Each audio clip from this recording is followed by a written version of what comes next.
Hello, നാത്തൂൻ spice വേൾഡിൻ്റെ പുതിയൊരു വീഡിയോയിലേക്ക് എല്ലാവർക്കും സ്വാഗതം. അപ്പോൾ അതുപോലെ ഇന്നും ഒരു day in my life video ആയിട്ടാണ് ഞാൻ എത്തിയിരിക്കുന്നത്. അപ്പോൾ നമുക്ക് സമയം കളയാതെ ഇന്നത്തെ വിഭവങ്ങളും വിശേഷങ്ങളും കണ്ടാലോ.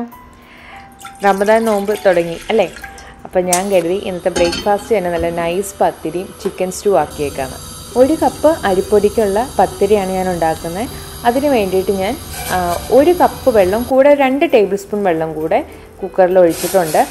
എന്നിട്ട് ഇതിലേക്ക് പത്തിരിക്ക് ആവശ്യമായിട്ടുള്ള ഉപ്പും ഒരല്പം വെളിച്ചെണ്ണയും കൂടെ ചേർത്ത് നന്നായിട്ട് ആ വെള്ളം തിളപ്പിക്കുക. വെള്ളം നന്നായിട്ട് തിളച്ച ശേഷം നമുക്ക് ഇതിൻ്റെ അകത്തേക്ക് അരിപ്പൊടി ചേർക്കാം. അപ്പോൾ അരിപ്പൊടി എപ്പോഴും നൈസായിട്ടുള്ള പൊടി വേണം. നമ്മൾ അപ്പത്തിനോ ഒടിയപ്പത്തിനോ അല്ലെങ്കിൽ പത്തിരിക്ക് എടുക്കുന്ന തന്നെ പൊടി നമുക്ക് കടയിലൊക്കെ വാങ്ങിക്കാൻ കിട്ടും. അപ്പോൾ ആ പൊടി വേണം ചേർക്കാനായിട്ട്. നന്നായിട്ടൊന്ന് മിക്സ് ചെയ്ത ശേഷം നമുക്ക് കുക്കറിൻ്റെ അടപ്പ് വെച്ച് അടയ്ക്കാം. അടയ്ക്കുമ്പോൾ വിസിലിടാതെ അടച്ചെടുത്ത് വയ്ക്കുക.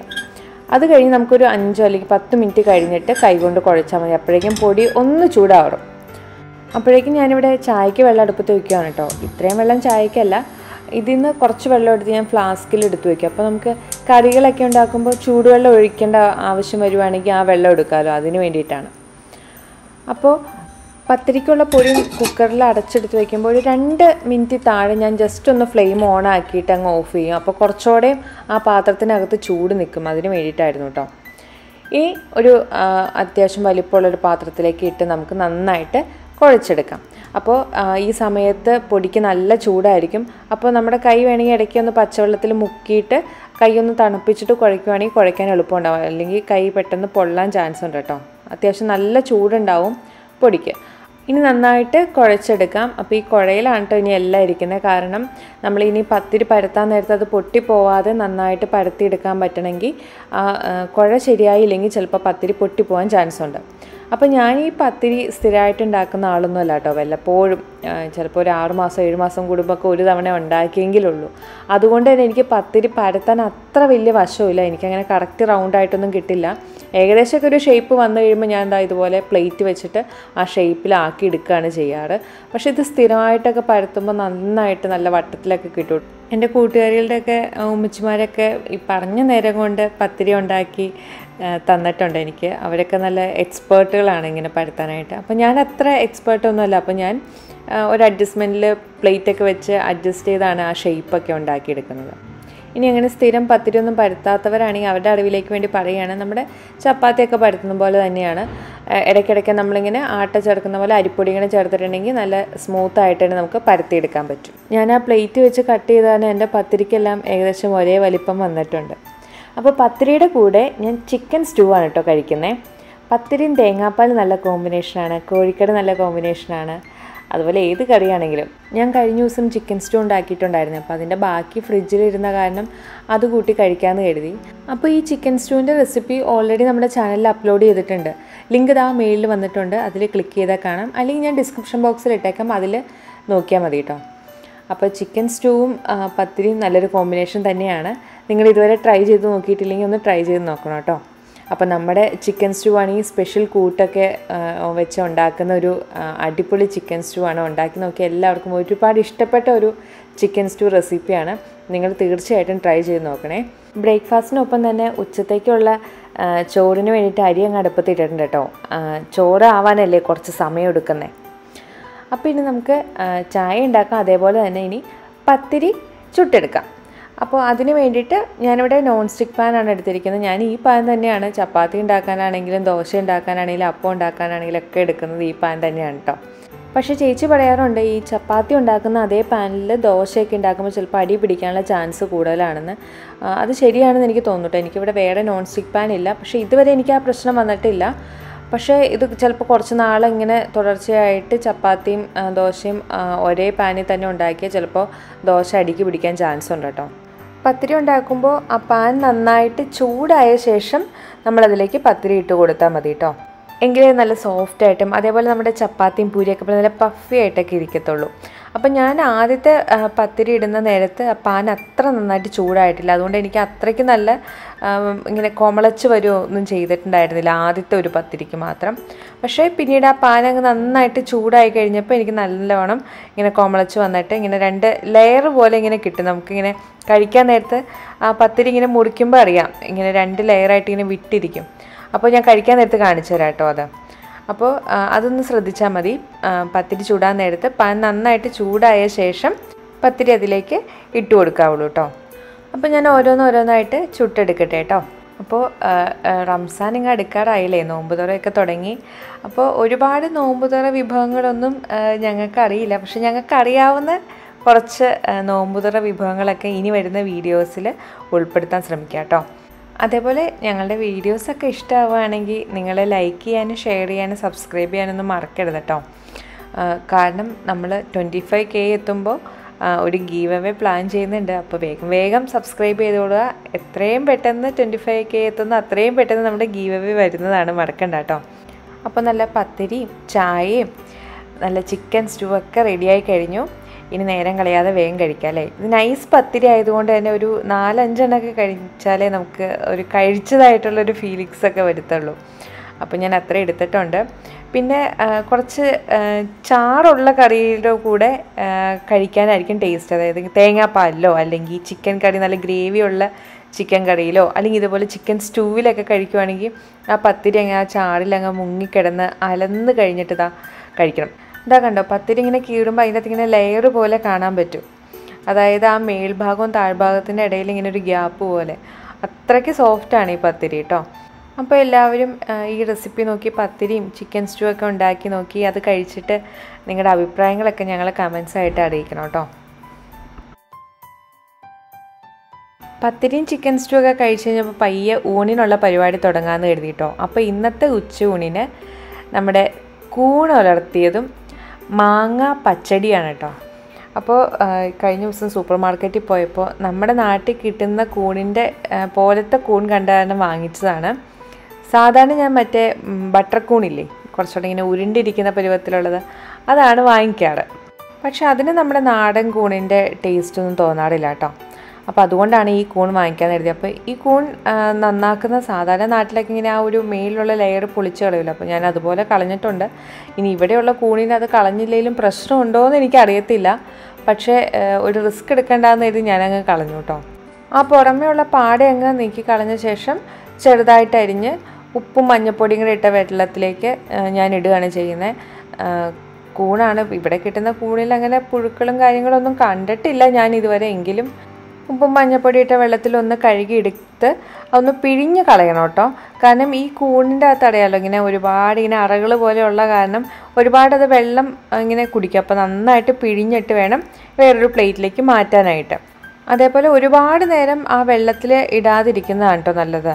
അപ്പോൾ ചിലപ്പോൾ ആ കൂണിനൊരു വെള്ളത്തിൻ്റെ ചുവ വരാൻ ചാൻസ് ഉണ്ട്. അപ്പോൾ ഇനി കൂൺ ഉലർത്താൻ വേണ്ടിയിട്ട് ഞാൻ കുറച്ച് സവാള കൂടി അരിഞ്ഞ് ഞാൻ ആ ചോപ്പറിൽ തന്നെ അങ്ങ് അരിഞ്ഞെടുത്തു. അതാകുമ്പോൾ എളുപ്പത്തിൽ പണി കഴിയുമല്ലോ. കാര്യം ഇപ്പോൾ ഇവിടെ നാട്ടിൽ കിട്ടുന്ന എല്ലാ സാധനങ്ങളും തന്നെ ഇവിടുത്തെ സൂപ്പർ മാർക്കറ്റുകളിലും കടകളിലൊക്കെ വന്നു തുടങ്ങി. എങ്കിലും നാട്ടിൽ മാത്രം കിട്ടുന്ന കുറച്ച് സാധനങ്ങളുണ്ടല്ലോ, പ്രത്യേകിച്ച് അരിക്കൂണൊക്കെ. ഇവിടെ ഇങ്ങനത്തെ കൂണുകൾ കിട്ടുമെങ്കിലും നമ്മുടെ ഈ ചെറിയ ചെറിയ കൂണുകൾ, അരിക്കൂണ് ഇവിടെ ഒന്നും കിട്ടത്തില്ലല്ലോ.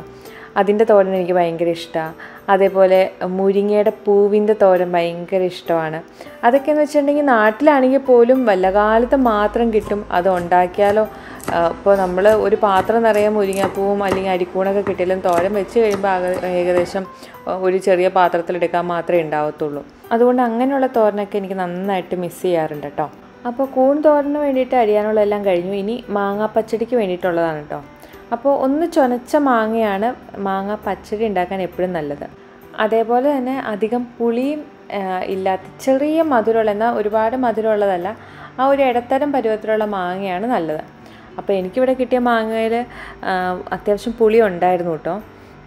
പിന്നെ ഒരു മാങ്ങയുടെ ആണെങ്കിൽ അടിഭാഗം അത്ര നല്ലതല്ലായിരുന്നു. അപ്പോൾ വളരെ കുറച്ച് അളവിൽ മാത്രമാണ് കേട്ടോ ഉണ്ടാക്കുന്നുള്ളൂ. കാരണം ഇച്ചാനിങ്ങനെ പച്ചടി കിച്ചടിയോടൊക്കെ അത്ര വലിയ താല്പര്യമൊന്നുമില്ല. കഴിക്കും എന്ന് കരുതി നമ്മൾ അടുപ്പിച്ചൊരു 3-4 ദിവസമായി കഴിഞ്ഞാൽ ഇച്ചാൻ നോ പറയും. അതുകൊണ്ട് ഞാൻ അങ്ങനെയുള്ള സാധനം ഉണ്ടാക്കുമ്പോൾ ഒരുപാട് അളവിൽ ഉണ്ടാക്കത്തില്ല, വളരെ കുറച്ച് മാത്രമേ ഉണ്ടാക്കാറുള്ളൂ.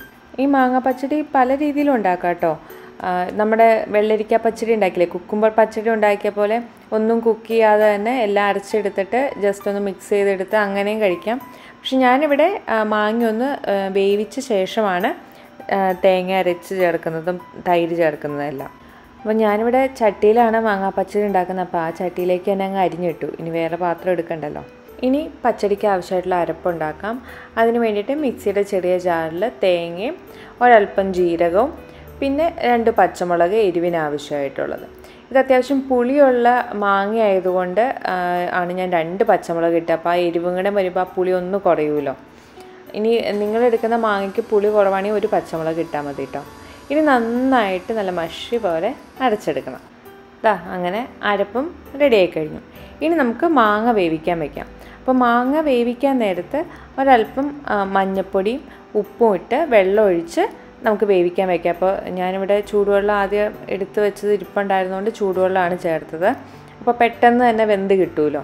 പിന്നെ ഒരുപാട് വെള്ളം ഒഴിക്കണ്ട കേട്ടോ, കാരണം മാങ്ങയ്ക്ക് അധികം വേവൊന്നുമില്ല, പെട്ടെന്ന് വെന്ത് കിട്ടും. അപ്പോൾ അതൊന്ന് അടി പിടിക്കാതിരിക്കാൻ വേണ്ടിയിട്ട് നമ്മളൊരു 2 ടേബിൾ സ്പൂൺ വെള്ളം മാത്രമേ ഒഴിച്ചിട്ടുള്ളൂ. ഇനി ഒന്ന് മൂടി വെച്ച് നമുക്ക് വേവിച്ചെടുക്കാം. ഈ സമയത്ത് ഞാൻ കൂൺ തോരൻ വെക്കാൻ തുടങ്ങുകയാണ് കേട്ടോ. അപ്പോൾ ഒരു പാത്രം അടുപ്പത്ത് വെച്ചു. വെളിച്ചെണ്ണയിലാണ് ഉണ്ടാക്കുന്നത്. എപ്പോഴും നാടൻ വിഭവങ്ങൾ വെളിച്ചെണ്ണയിൽ ഉണ്ടാക്കുന്നതിൻ്റെ രുചി ഒന്ന് വേറെ തന്നെയല്ലേ. അതിലേക്ക് അല്പം കടുക് പൊട്ടിച്ചെടുക്കാം. അതേപോലെ തന്നെ കറിവേപ്പിലയും ഇടാം. ഇവിടെ ടി വിയിൽ പാട്ട് വെച്ചിരിക്കുന്നുണ്ട്, ആ സൗണ്ട് കേൾക്കുന്നുണ്ടായിരിക്കും അല്ലേ. അപ്പോൾ ഇനി ഇതിൻ്റെ അകത്തേക്ക് നമുക്ക് അരിഞ്ഞു വെച്ചിരിക്കുന്ന സവാളയും പച്ചമുളകും ചേർക്കാം. അപ്പോൾ എരിവിന് ആവശ്യമായിട്ട് ഞാൻ ഈ ചേർത്തിരിക്കുന്ന പച്ചമുളകല്ലാതെ വേറെ പൊടികളൊന്നും തന്നെ ചേർക്കുന്നില്ല. നമ്മൾ ഈ കൂൺ തോരൻ്റെ അകത്തേക്ക് ആകെ മഞ്ഞൾപ്പൊടിയും പിന്നെ എരിവിന് വേണ്ടിയിട്ട് പച്ചമുളകുമാണ് ചേർക്കുന്നത്. അപ്പോൾ അതുകൊണ്ട് തന്നെ ആ കൂണിൻ്റേതായ ടേസ്റ്റ് നമുക്ക് കിട്ടും. നമ്മൾ ഈ മസാലയും പൊടികളൊക്കെ ചേർക്കുമ്പോൾ അതിൻ്റെ ടേസ്റ്റ് ആയിരിക്കില്ലേ കൂടുതൽ. അപ്പോൾ കൂണിനൊരു പ്രത്യേക ടേസ്റ്റില്ല. അത് കിട്ടണമെങ്കിൽ വേറെ പൊടികളൊന്നും ചേർക്കാതെ പച്ചമുളകിൻ്റെ എരിവ് മാത്രമാണെങ്കിൽ ശരിക്കുള്ള കൂണിൻ്റെ ടേസ്റ്റ് അറിയാൻ പറ്റും. അപ്പോൾ ഈ സമയത്ത് നമ്മുടെ മാങ്ങയൊക്കെ നന്നായിട്ട് വെന്ത് വന്നു. ഇനി നമുക്കിതിൻ്റെ അകത്തേക്ക് ആ അരപ്പ് ചേർത്ത് കൊടുക്കാം. ഇനി ആ അരപ്പിൻ്റെ ഒരു പച്ചമണം മാറുന്നിടം വരെ നന്നായിട്ടൊന്ന് വഴറ്റി കൊടുത്തിട്ടാണ് നമ്മളിതിൻ്റെ അകത്തേക്ക് തൈര് ചേർക്കുന്നത്. അപ്പോൾ തൈര് ചേർക്കുമ്പോൾ മാങ്ങയ്ക്ക് നല്ല പുളി ഉണ്ടെങ്കിൽ ഒട്ടും തന്നെ പുളിയില്ലാത്ത തൈര് ചേർക്കുന്നതാണ് നല്ലത്. ഇനി അഥവാ മാങ്ങയ്ക്ക് പുളി കുറവാണെങ്കിൽ ഒരല്പം പുളിയുള്ള തൈര് ചേർക്കാം. അപ്പോൾ നമ്മുടെ സവാള നന്നായിട്ട് വഴണ്ടി വന്നു. ഇനി അതിൻ്റെ അകത്തേക്ക് ഞാൻ കുറച്ച് മഞ്ഞൾപ്പൊടി ചേർത്ത് നന്നായിട്ടൊന്ന് മൂപ്പിച്ചെടുക്കുകയാണ്. ഇനി നമുക്ക് ഇതിൻ്റെ അകത്തേക്ക് അരിഞ്ഞു വെച്ചിരിക്കുന്ന കൂൺ ചേർത്ത് കൊടുക്കാം. അപ്പോൾ ഇനി നന്നായിട്ടൊന്ന് വഴറ്റി ആ ഉള്ളിയും പച്ചമുളകൊക്കെ കൂണിൻ്റെ എല്ലാ ഭാഗത്തും എത്തട്ടെ. അതേപോലെ നന്നായിട്ടൊന്ന് മിക്സ് ചെയ്ത് കൊടുത്ത് നമുക്ക് മൂടി വെച്ച് വേവിക്കാം. കൂണിൽ അത്യാവശ്യം വെള്ളം ഉള്ളതുകൊണ്ട് തന്നെ നമ്മൾ അതിനകത്തേക്ക് വേറെ വെള്ളമൊന്നും ചേർക്കണ്ട. അതിൽ നിന്ന് തന്നെ വെള്ളം ഇറങ്ങി അതങ്ങ് വെന്ത് വന്നോളൂ. ഈ സമയത്ത് അരപ്പിൻ്റെ റോ ടേസ്റ്റൊക്കെ മാറിയിട്ടുണ്ട്. ഇനി നമുക്ക് അതിനകത്തേക്ക് തൈര് ചേർത്ത് കൊടുക്കാം. അപ്പോൾ നിങ്ങൾക്ക് നന്നായിട്ട് നല്ല ചാറ് പോലെയൊക്കെ വേണമെന്നുണ്ടെങ്കിൽ തൈരിൻ്റെ അളവ് കൂട്ടാം കേട്ടോ. എനിക്ക് പക്ഷേ ഈ ഒരു കൺസിസ്റ്റൻസിയിൽ പച്ചടി കഴിക്കാനാണ് ഇഷ്ടം. തൈര് ചേർത്ത് കഴിഞ്ഞാൽ ഉടനെ തന്നെ നമുക്ക് തീ ഓഫ് ചെയ്യാം കേട്ടോ. അത് ചൂടാവാൻ നിൽക്കുകയൊന്നും വേണ്ട. അതാ ഈ സമയത്ത് നമ്മുടെ കൂണിൻ്റെ അകത്തുനിന്ന് വെള്ളമൊക്കെ ഇറങ്ങിയേക്കുന്നത് കണ്ടോ. ഇനി ആ വെള്ളം ഒന്ന് വറ്റി വന്നാൽ മാത്രം മതി. അപ്പോൾ ഈ സമയത്ത് പച്ചടിയിലേക്ക് ഒന്ന് ഞാൻ താളിച്ച് ചേർക്കുകയാണ്. അതിന് വേണ്ടിയിട്ട് കടുകും കറിവേപ്പിലയും നമ്മുടെ വറ്റൽമുളകും കൂടെ ചേർത്ത് കഴിഞ്ഞാൽ താളിക്കലും ആയി കഴിഞ്ഞു. ഈ കടുകും കറിവേപ്പിലും താളിക്കുന്ന ശബ്ദം കേൾക്കുമ്പോൾ എനിക്ക് ഓർമ്മ വരുന്നത് എന്താണെന്നറിയോ, പണ്ട് ഈ സ്കൂളിൽ പോകാൻ നേരത്ത് അമ്മമാർ നമുക്ക് പാത്രത്തിൽ ചോറൊക്കെ ഇട്ട് തരുമല്ലോ. അപ്പോൾ ഈ കറി ആയോ എന്ന് നമ്മൾ ഉറപ്പിക്കുന്നത് അവസാനത്തെ ഈ താളിക്കുന്ന ശബ്ദം കേൾക്കുമ്പോഴായിരിക്കും. അതാണല്ലോ ഈ കറിയുടെയൊക്കെ ഒരു അവസാനത്തെ സ്റ്റെപ്പ് എന്ന് പറയുന്നത്. എനിക്കതൊക്കെ ഓർമ്മ വരുന്നു. അപ്പോൾ നമ്മൾ താളിച്ചും ചേർത്ത് കഴിഞ്ഞു. ഇനി നമുക്കതൊന്ന് മൂടി വയ്ക്കാം. അപ്പോൾ ഇനി നമുക്ക് കൂണിൻ്റെ കാര്യമാണ് ഇനി നോക്കാനുള്ളത്. അവസാനം മാത്രം ഉപ്പ് ചേർത്ത് കൊടുത്താൽ മതി കേട്ടോ. കാരണം നമുക്ക് കൂണാകുമ്പോൾ ചിലപ്പോൾ പെട്ടെന്ന് ഇങ്ങനെ ചുങ്ങിപ്പോകാനിടയുണ്ടല്ലോ. അപ്പോൾ അത് നോക്കിയിട്ട് വേണം ഉപ്പ് ചേർക്കാനായിട്ട്. പക്ഷേ ഇവിടെ കിട്ടുന്ന കൂൺ നമ്മുടെ നാട്ടിലെ പോലെയല്ല കേട്ടോ. അത്രയ്ക്കങ്ങ് എനിക്കങ്ങ് കുറഞ്ഞു പോയതൊന്നുമില്ല. അതാ കണ്ടോ. പിന്നെ ഇനി അവസാനത്തെ സ്റ്റെപ്പ് നമ്മുടെ തേങ്ങയും കൂടെ ചേർത്ത് കഴിഞ്ഞാൽ തോരനായി കഴിഞ്ഞു. വീട്ടിലൊക്കെ കൂണ് നടത്തുമ്പോൾ മുന്നിൽ നിൽക്കുന്ന തേങ്ങയുടെ രുചിയായിരിക്കും. കാരണം കൂണങ്ങ് വെന്ത് കഴിയുമ്പോൾ ചുങ്ങിപ്പോകുമല്ലോ. അപ്പോൾ കറി ഒട്ടും ഇല്ലാതെ വരുമെങ്കിലോ എന്ന് ഓർത്തുകൊണ്ട് അതിനനുസരിച്ച് തേങ്ങയായിരിക്കും ചേർക്കുന്നത്. അപ്പോൾ ഇവിടെ കിട്ടുന്ന കൂണിന് എന്തായാലും ആ ഒരു പ്രശ്നമില്ല കേട്ടോ. അങ്ങനെ ചുങ്ങിപ്പോയതൊന്നുമില്ല. അത്യാവശ്യം നല്ല അളവിൽ തന്നെ കൂൺ കിട്ടി. ഞാൻ 300 ഗ്രാം കൂണാണ് എടുത്തത്. ഏകദേശം അതിനടുത്ത് തന്നെ തോരൻ വെച്ചപ്പോഴും കിട്ടിയിട്ടുണ്ട്. അപ്പോൾ ചോറും കറികളൊക്കെ റെഡിയായി കഴിഞ്ഞു. ഇനി പയ്യെ ഉണ്ണാൻ തുടങ്ങാം. അപ്പോൾ കൂൺ തോരൻ മാത്രം മതി എനിക്ക് വയറ് നിറയെ ഉണ്ണാനായിട്ട്. അപ്പോൾ മാങ്ങ പച്ചടിയും കൂടെ ആയപ്പോൾ കുശാലായി. അപ്പോൾ ഈ 2 കറി നല്ല അടിപൊളി കോമ്പിനേഷനാണ്. നിങ്ങൾ ഇതുവരെ ട്രൈ ചെയ്തിട്ടില്ലെങ്കിൽ ട്രൈ ചെയ്ത് നോക്കട്ടോ. അപ്പോൾ ഞാൻ എന്തായാലും കഴിക്കാൻ തുടങ്ങട്ടെ. ബട്ടർ കൂൺ പോലെയല്ല ഈ കൂണിന് ശരിക്കും നമ്മുടെ നാട്ടിലെ കൂണിൻ്റെ അതേ ടേസ്റ്റ് തന്നെയുണ്ട്. ഇനി ഈ കളറൊക്കെ കണ്ടിട്ട് ഇനി നിങ്ങൾ സൂപ്പർ മാർക്കറ്റിൽ കൂൺ കാണുമ്പോൾ വാങ്ങിക്കാതെ പോകണ്ട. ശരിക്കും നമ്മുടെ നാടൻ കൂണിൻ്റെ അതേ രുചി തന്നെയാണ് കേട്ടോ. ഇതെന്താണെന്നറിയോ, കഴിഞ്ഞ ദിവസം എൻ്റെ ബർത്ത്ഡേക്ക് ഇച്ചാൻ സർപ്രൈസായിട്ട് കേക്കും ഗിഫ്റ്റൊക്കെ തന്നല്ലോ. അപ്പോൾ ആ കേക്ക് വാങ്ങിക്കാൻ പോയ ഷോപ്പിൽ ഒരു വീഡിയോ ഇച്ചാൻ എടുത്തു വെച്ചിരുന്നതാണ്. ഇവിടെ ഇങ്ങനെ ഒരുപാട് വെറൈറ്റി ആയിട്ടുള്ള കേക്കുകളുണ്ടായിരുന്നു. ഇത് അത്യാവശ്യം നല്ല ഒരു അടിപൊളി കടയാണെന്ന് ഇച്ചാൻ പറയുണ്ടായേ. ഞാൻ പോയില്ല, ഇച്ചാൻ തന്നെയാണ് പോയത്. ഡോറിറ്റ് എന്നാണ് കേട്ടോ കടയുടെ പേര്. ഒരുപാട് വെറൈറ്റി പേസ്ട്രീസും കേക്കും എല്ലാം ഉണ്ട് ഈ കടയിൽ. അപ്പോൾ മിലാനിന് തൊട്ടടുത്ത് തന്നെയാണ് ഈ കട. അപ്പോൾ മിലാനിലുള്ളവർ നമ്മുടെ നാട്ടിലുള്ള കേക്കിൻ്റെയൊക്കെ ഏകദേശം ടേസ്റ്റിലുള്ള കേക്ക് വേണമെങ്കിൽ ഡോറിറ്റി പോയാൽ മതി കേട്ടോ. കുറേ നാളായില്ലേ നമ്മുടെ വീഡിയോയിൽ ഒരു ഈവനിങ് സ്നാക്കൊക്കെ ഉൾപ്പെടുത്തിയിട്ട്. അപ്പോൾ ഇച്ചാനും പറഞ്ഞു തുടങ്ങി കുറച്ച് നാളായി 4 മണി പലഹാരമൊക്കെ കഴിച്ചിട്ടെന്ന്. അപ്പോൾ ഇന്നൊരു വെറൈറ്റി ആയിട്ടുള്ള പഴം കൊണ്ടൊരു ഈവനിങ് സ്നാക്കാണ് കേട്ടോ ഉണ്ടാക്കുന്നത്. ഇതിന് ഞാൻ ഇതുവരെ ഒരു പേരൊന്നും ഇട്ടിട്ടൊന്നുമില്ല, എനിക്കെൻ്റെ പേരറിയത്തില്ല കേട്ടോ. പണ്ട് മമ്മിയൊക്കെ ഉണ്ടാക്കി തന്ന് കണ്ടിട്ടുണ്ടെന്നുള്ളതല്ലാതെ കഴിച്ചിട്ടുണ്ടെന്നുള്ളതല്ലാതെ എനിക്കതിൻ്റെ പേരൊന്നും അറിയത്തില്ല. അപ്പോൾ അതിന് വേണ്ടിയിട്ട് നല്ല ഏത്തപ്പഴം എടുക്കുക. ഒരുപാട് പഴുത്ത പഴം എടുക്കണ്ട, ഒരു മീഡിയം പരുവത്തിൽ പഴുത്ത പഴം എടുത്താൽ മതി. അത് അല്പം നെയ്യ് ഒഴിച്ച് അതിൻ്റെ അകത്തൊന്ന് വരട്ടിയെടുക്കുക. കൂടെ കുറച്ച് അണ്ടിപ്പരിപ്പ് കൂടെ ചേർക്കുക. പിന്നെ ഒരല്പം പഞ്ചസാരയും കൂടെ. ആ പഞ്ചസാരയുടെ മധുരം കൂടി ആകുമ്പോഴാണ് അതിനൊരു പൂർണ്ണത വരിക. എന്നിട്ട് അതിലേക്ക് ഒരല്പം തേങ്ങാപ്പാലുകളും ചേർത്തങ്ങ് വരട്ടിയെടുക്കുക. അത്രയേ ഉള്ളൂ, എളുപ്പ പണിയാണ്. അടിപൊളി സ്നാക്കാണ് കേട്ടോ. നിങ്ങൾ ഇതുവരെ കഴിച്ചിട്ടില്ലേ, ഒന്ന് കഴിച്ച് നോക്കണേ. വേണമെങ്കിൽ ഇതിൻ്റെ അകത്തേക്ക് ഒരു ക്രഞ്ചിനെസ്സിന് വേണ്ടിയിട്ട് അല്പം ഡെസിക്കേറ്റഡ് കോക്കനട്ടോ അല്ലെങ്കിൽ തേങ്ങയൊക്കെ ഇടുവാണെങ്കിൽ നല്ലതായിരിക്കും. പക്ഷേ ഈ തേങ്ങാപ്പാലിൽ ഇങ്ങനെ വരട്ടിയെടുക്കുമ്പോൾ തന്നെ എനിക്കതിൻ്റെ ടേസ്റ്റ് ഒരുപാട് ഇഷ്ടമായതുകൊണ്ട് ഞാൻ പിന്നെ അതൊന്നും ചേർത്തില്ല. അപ്പോൾ ഇതൊക്കെയാണ് ഇന്നത്തെ വിഭവങ്ങളും വിശേഷങ്ങളും എല്ലാം. അപ്പോൾ ഞങ്ങളുടെ വീഡിയോസൊക്കെ ഇഷ്ടമാവുകയാണെങ്കിൽ മറക്കാതെ ലൈക്ക് ചെയ്യാനും ഷെയർ ചെയ്യാനും സബ്സ്ക്രൈബ് ചെയ്യാനും മറക്കരുത്. പുതിയൊരു വീഡിയോ ആയിട്ട് നമുക്ക് പിന്നീട് കാണാം. ബൈ.